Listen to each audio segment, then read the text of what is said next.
पता ही नहीं था कि मुख्तियार इतनी वोट लेकर आ रहा है, वरना तो इसको जिताना तो बहुत आसान था।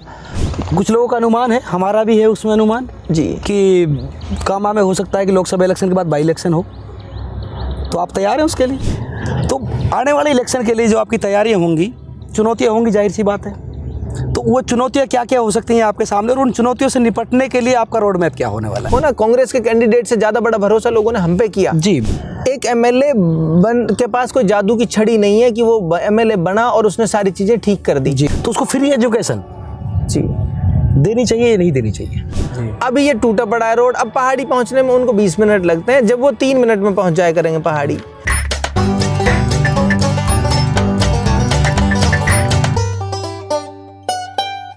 मेरे पास आपका ना ये चुनावी मैनिफेस्टो है जी जी जी, जो आपने चुनाव में लोगों के सामने रखा था। इसमें आपने कई सारे ऐसे वादे किए हैं जो बड़े ज़रूरी है हालांकि इलाके के लिए, पर एक साथ पॉसिबल नहीं है कि मुमकिन हो ये।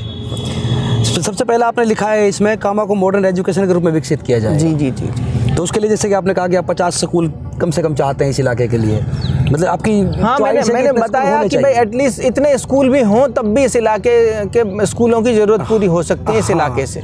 तो दूसरा इसमें मैं इसमें पढ़ पा रहा हूँ कि कस्बों बड़े गाँवों को लाइब्रेरी से जोड़ा जाएगा। जी जी, ये मुश्किल काम नहीं है। अगर अभी तक मैं दोनों पॉइंट देखूँ आपके तो ये कोई मुश्किल काम नहीं है, और आप आगे बताएं। वो ठीक है, मुश्किल काम मुश्किल कुछ नहीं होता है दुनिया में, लेकिन इस पे ये चीज़ें जो है इनके बारे में बात नहीं करता है कोई। रूरल एरियाज में खासतौर पे कोई इनके बारे में बात नहीं करता है। तो आप इन चीज़ों को, रूरल और अर्बन के जो लोग हैं जी, ऑब्वियसली मतलब आपने जो चुनाव लड़ा 65,000 वोट आपको मिला जी, लेकिन उससे पहले हमें एक चीज़ और ध्यान में रखनी पड़ेगी कि चुनाव शुरू होने से पहले कांग्रेस कैंडिडेट जाहिदा खान के खिलाफ में काफ़ी ज़्यादा रोष था लोगों के दिलों में। उसका उन्होंने काफ़ी सारे लोगों ने बाकायदा उसके खिलाफ कांग्रेस हाईकमान तक को ज्ञापन तक दिए हैं उसमें। तो ये ऐसा माना जाता है कि बहुत सारे बुद्धिजीवियों से मैं मिलता हूँ मेवात के, और वो एक बात कहते हैं कि कामा में इस बार सूना मौका था, एक तरह से अपने मेवाती में कहते हैं सूना मौका था कि आप आराम से चुनाव जीत सकते थे ना। उसके बावजूद जाहिदा खान 58,000 वोट ले जाती हैं।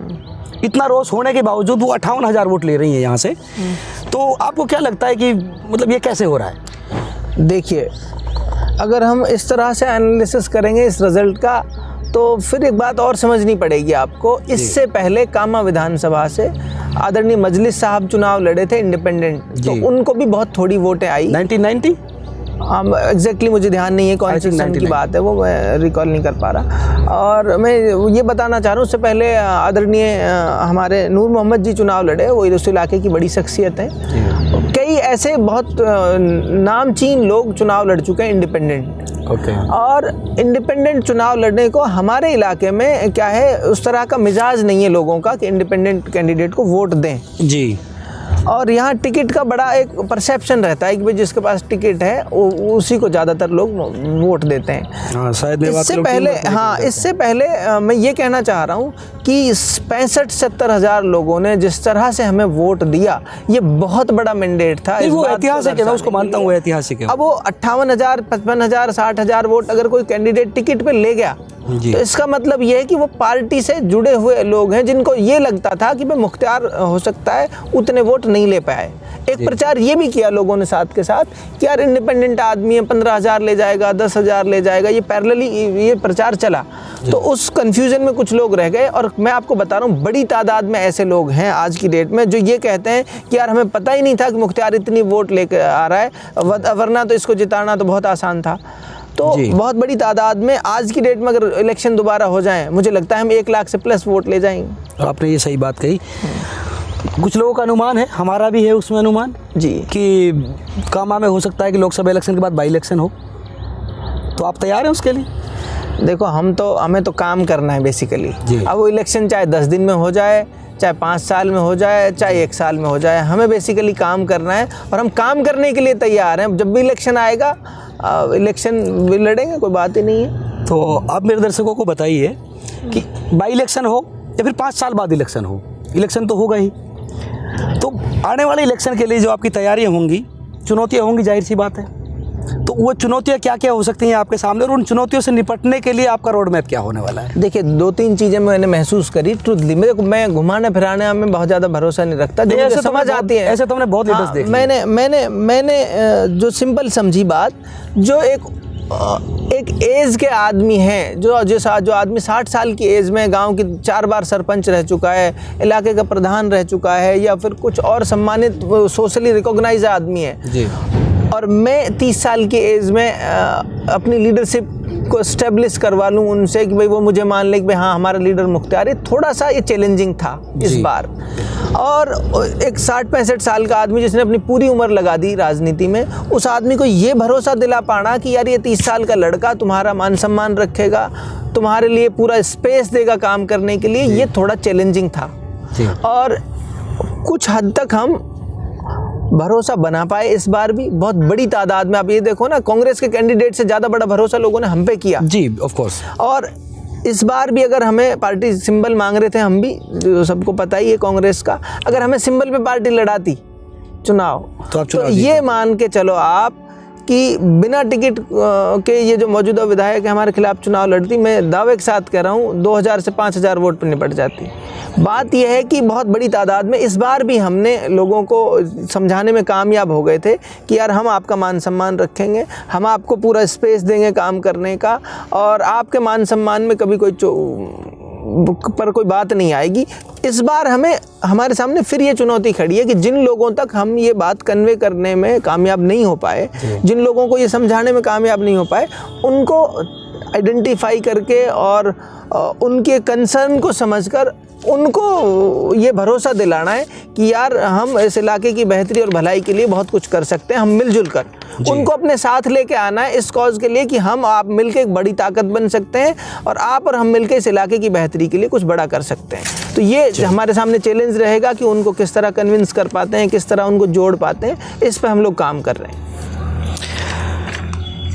शेर साहब, अब मैं इस इंटरव्यू को ना सामाजिक पहलुओं की तरफ ले जाना चाहूँगा। जी। राजनीतिक बातें हो गई, मैं सामाजिक पहलुओं की तरफ इसको ले जाना चाहूँगा। इस इलाके को हम जानते हैं, हज़ारों समस्याएं हैं लोगों के सामने, गरीबी है, अशिक्षा है, एजुकेशन की बड़ी भारी कमी है, लोगों के पास रोज़गार नहीं है, तो बेरोज़गारी हद से ज़्यादा है, महंगाई तो खैर आप बात ही नहीं होती उसके बारे में तो मीडिया में जी, तो हम भी नहीं करें तो बेहतर है जी। तो इतनी सारी समस्याएं जो हैं, आप एमएलए नहीं है लेकिन लीडर पोजीशन आप हैं आज जी, तो एज ए लीडर पोजीशन रहते हुए आप इन लोगों की समस्याओं को किस तरह से तो दर्ज कराओगे आप जी स्टेट गवर्नमेंट के सामने, और स्टेट गवर्नमेंट से आप किस तरह से रिक्वेस्ट करोगे कि इन लोगों की इन समस्याओं पर समाधान की तरफ ध्यान दिया जाए, खासतौर पर शिक्षा।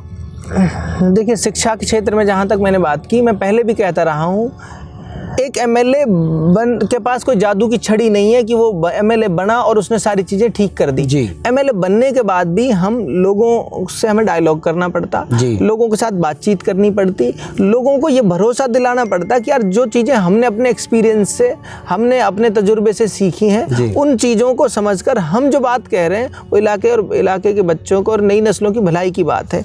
एक लीडर का काम भी बेसिकली ये होता है कि वो कम्युनिटी एज ए होल, पूरे इलाके को उस चीज़ के लिए मोटिवेट कर पाए जहां वो लैग कर रहे हैं। फॉर एग्जांपल, हम एजुकेशन में लैग कर रहे हैं और एजुकेशन में अगर हम पिछड़ रहे हैं, तो मुझे लगता है कि एक लीडर का काम ये होना चाहिए कि पूरे कम्युनिटी को ये भरोसा दिला पाए कि नहीं, ये सही रास्ता ये है, और उस पूरी कम्युनिटी को उस तरफ मोटिवेट कर पाए, उनकी नई नस्लों को मोटिवेट कर पाए कि नहीं यार हमारा सही रास्ता वो है, हमें उस तरफ मूव करना है।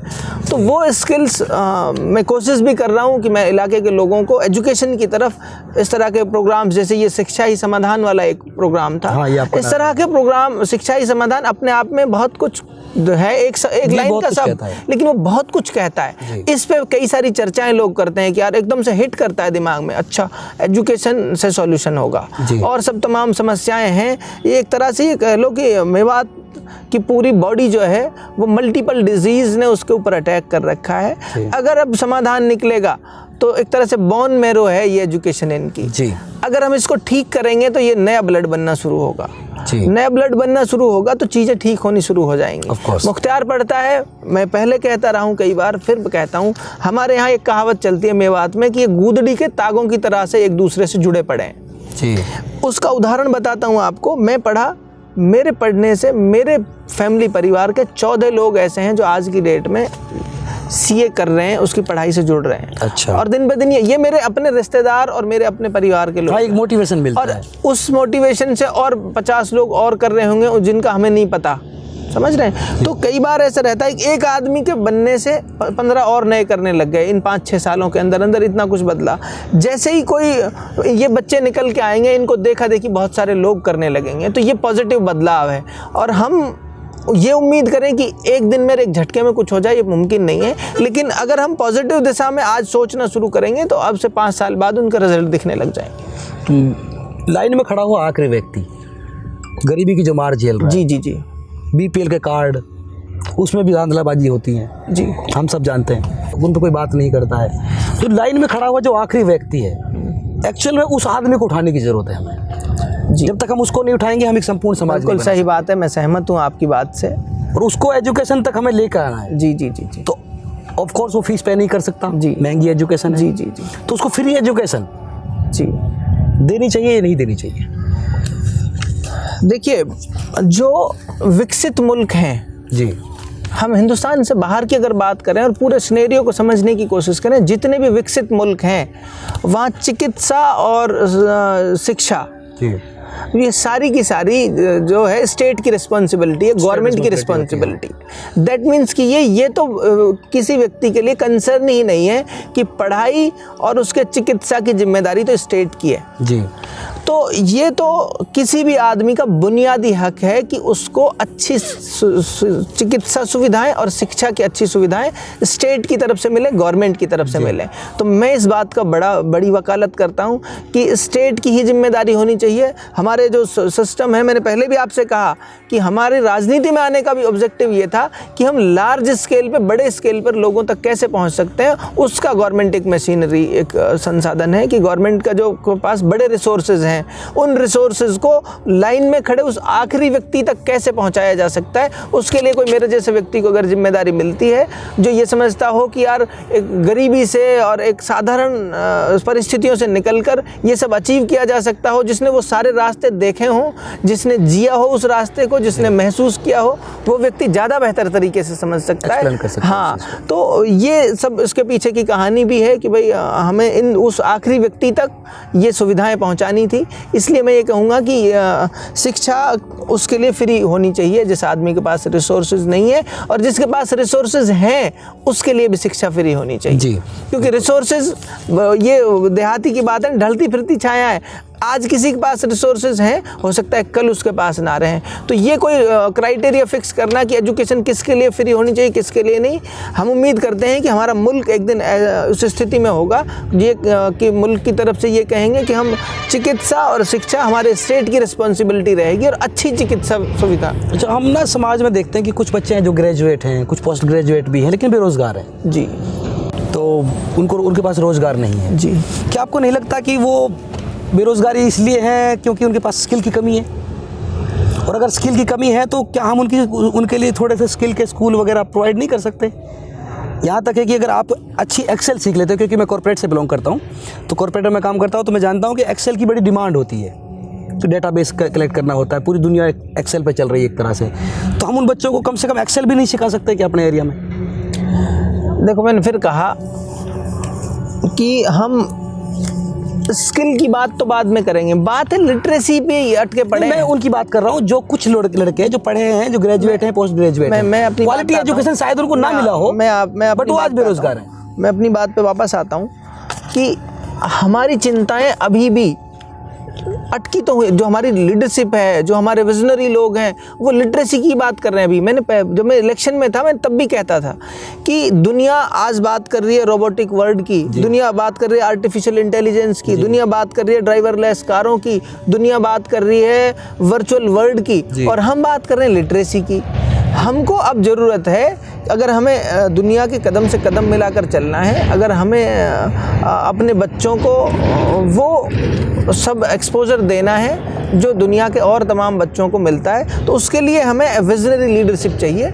सीए साहब, एक सभ्य समाज के निर्माण में शिक्षा का एक अहम योगदान होता है, यूँ कहिए कि सर्वोपरि योगदान होता है जी। हम शिक्षा में लेख कर रहे हैं। आपका नारा था शिक्षा ही समाधान है। इसको थोड़ा सा और एक्सप्लोर कर सकते हैं आप लोगों के लिए, ताकि वो इसको ढंग से समझ सके कि शिक्षा जो समाधान आप कहते हो वो उनकी ज़िंदगी को एक्चुअल में कैसे इम्पैक्ट डालेगा उस पर। क्योंकि बहुत सारे लोग हैं ना, वो डिमोटिवेट हो गए हैं कि गवर्नमेंट नौकरी नहीं मिलने वाली है, कितना ही पढ़ लो, नौकरी कहाँ है, ये सब बातें जब आती हैं लोगों के दिमाग में ना, तो फिर उसका ना नेगेटिव इम्पैक्ट जाता है, और जो लोग पढ़ाई की तरफ जा रहे हैं वो भी रुक जाते हैं फिर। तो शिक्षा ही समाधान जो है ना, इसको आप ढंग से एक्सप्लोर करके एक बार दर्शकों को बताइए कि इससे आप कैसे इस आइडिया को डेवलप करोगे। बेसिकली एजुकेशन के बारे में जितने लोगों ने लिखा, जितने लोगों ने पढ़ा जी, उस सब में ये एक लाइन में हमने कोशिश की है उसको समाप्त करने की। ये लाइन अपने आप में बहुत कुछ कहती है। और इसके पीछे मेवात के परिप्रेक्ष्य में जब मैं सोचता हूँ, मेवात के परिप्रेक्ष्य में जो हमारे थिंक टैंक हैं, जो उनके साथ बैठते हैं, तो उनका जो नज़रिया समझ में आता है, मेवात फ़िलहाल मल्टीपल डिसीज़ से अफेक्टेड एक बॉडी मान लो आप जी, जिसकी किडनी भी फेल हो रखी है, जिसका लिवर भी अफेक्टेड हो रखा है, जिसका हार्ट भी अफेक्टेड हो रखा है, और अब इसको हमें ठीक करना है जी। तो अब इसको ठीक करने के लिए मुझे ऐसा लगता है कि इन तमाम समस्याएं हैं, मल्टीपल एंगलों से, मल्टी डायमेंशनल प्रॉब्लम है जी। इसका अगर कोई सॉल्यूशन कोई एक उससे पूछे कि एक शब्द में कोई इसका सॉल्यूशन है क्या, फिर उस परिप्रेक्ष्य में हमने ये कहा कि education is the only solution जी। तो ये बात तो हो गई उस परिप्रेक्ष्य में कि कोई एक शब्द में अगर पूछना चाहे कि मेवात की प्रॉब्लम्स जो हैं उनका समाधान कैसे निकलेगा, तो हमने कहा कि भाई ये समाधान शिक्षा से निकलेगा। दूसरे तरीके अगर हम इसको और समझने की कोशिश करें तो देखिए, कई बार हम कहते हैं कि हमारी दहेज बड़ी प्रॉब्लम है, कई बार हम कहते हैं कि यार हमारी जो बेरोज़गारी है हमारी वो बड़ी प्रॉब्लम है, कई बार हम कहते हैं कि यार हमारे इलाके में जिस तरह के डेवलपमेंट होने चाहिए दिल्ली गुड़गांव से नज़दीक होते हुए वो डेवलपमेंट हमारे यहाँ नहीं है, ये हमारी बड़ी समस्या है। कई बार हम कहते हैं रोडों की बड़ी समस्या है। तो मैं कहता हूँ जैसे एक रोड भी है, अगर हम आपको टेक्निकली हम समझना चाहें ना, एक रोड है और वो बहुत अच्छा है। अब जैसे कामा से पहाड़ी का रोड है जी, ये बहुत अच्छा बन जाए, 4 लाइन बन जाए, अभी तो ये बहुत घटिया हालत में। हाँ, वो घटिया में है। मैं एक बात समझने की कोशिश और समझाने की करता हूँ कि ये रोड अगर 4 लाइन बन जाए जी, तो मेरे घर में इसके 4 लाइन के बनने से मेरी इनकम कैसे बढ़ जाएगी, मुझे तो ये बता दो जी। मेरे घर में मेरे बच्चे हैं, 4 बच्चे मेरे अनपढ़ हैं, अभी ये टूटा पड़ा है रोड, अब पहाड़ी पहुंचने में उनको 20 मिनट लगते हैं, जब वो 3 मिनट में पहुंच जाया करेंगे पहाड़ी, लेकिन मेरे घर में आमदनी तो नहीं बढ़ी उससे जी। तो एक आम आदमी के जीवन में बहुत ज़्यादा इम्पैक्ट इस बात से नहीं पड़ने वाला कि रोड ठीक हो जाए, सिर्फ इतना है कि वो परेशानी जो महसूस करता है जाने आने की, उसके अलावा मेरे घर की परिस्थिति जब बदलेगी जब मेरे घर में रोज़गार आएगा जी। एक आम आदमी जो लाइन में सबसे पीछे खड़ा है उसके घर की परिस्थितियां जब बदलेंगी, जब उसके घर में रोज़गार आएगा, जब उसका बच्चा पढ़ेगा, तो एजुकेशन के ज़रिए से ही वो तमाम जो रास्ता है जिसमें हम पीछे छूट गए हैं वो फुलफ़िल होगा। एजुकेशन से ही, जैसे मैं पहले कहता रहा, इलेक्शन के दौरान भी मैंने एक बात कही कि हम दुनिया की तो अलग अलग कंसर्न है, दुनिया के आज की डेट के मेरे जैसे आप जैसे पढ़े लिखा कोई व्यक्ति है वो आज इस बात पे चिंता कर रहा है कि यार AI आने वाला है, आर्टिफिशियल इंटेलिजेंस आएगा तो क्या क्या चीज़ें बदलेंगी, आम आदमी की लाइफ में को कैसे इम्पैक्ट करेंगी। हम और आप ये सोच रहे हैं कि यार वर्चुअल वर्ल्ड में क्या क्या चुनौतियाँ होंगी हमारे सामने नए दौर में, हम और आप ये वर्चुअल का मतलब भी नहीं समझते। मैं वही कह रहा हूँ। और हमारे कंसर्न क्या है, हमारे पॉलिटिकल लोगों के, हमारी लीडरशिप का कंसर्न क्या है, वो ज़्यादा से ज़्यादा कहते हैं, बात करते हैं कि भाई हमारी लिटरेसी रेट कम है, हमारी ये समस्याएं हैं। मैं भी कहता हूँ, लेकिन बात यह है कि इस पूरे सिनेरियो को समझकर हमें ज़रूरत है ऐसी लीडरशिप की जो आज की डेट की लिटरेसी रेट की समस्या को भी समझ पाए, क्योंकि जो हमारी एक्चुअल समस्या है, जब ग्राट रूट्स में अगर प्रॉब्लम है तो वहाँ से ही चीज़ों को ठीक करना पड़ेगा ना। हमारी ऐसी लीडरशिप की ज़रूरत है जो हमारी लिटरेसी की प्रॉब्लम को भी समझ पाए। हमें ऐसी लीडरशिप चाहिए जो हमारे पढ़े लिखे लोग हों, उनको स्किल्ड करके उनकी बिजनेस अपॉर्चुनिटियाँ, जॉब अपॉर्चुनिटियाँ, उनके लिए क्या क्या संभावनाएं दुनिया में हैं वर्ल्ड वाइड, उन तमाम को समझकर उनके लिए बेहतर जो है विकल्प उनको उपलब्ध करा पाए, उनकी आज की डेट की ज़रूरतों को भी समझ पाए और उनके बीच बेहतर एक बैलेंस बना पाए। एक ऐसी लीडरशिप की ज़रूरत है जी। तो मुझे लगता है पिछले 1-2-3 साल से समस्या हम देख रहे हैं, कामा विधानसभा खासी प्रभावित है इससे, आसपास का इलाका भी अछूता नहीं है। साइबर क्राइम, या फिर अपने मेवाती भाषा में अगर कहें तो इसको ओलेक्स बाजी, इस पर पुलिस का डंडा भी चलता रहता है, कुछ लोग गिरफ्तार भी होते हैं। लेकिन इसको जब हम करीब से देखने की कोशिश करते हैं, जांचने की कोशिश करते हैं जब हम इसको, तो ये दिखाई देता है कि ये ना लोगों में बहुत बुरी तरह से घुस चुकी है चीज़। इससे निपटने के लिए आपका क्या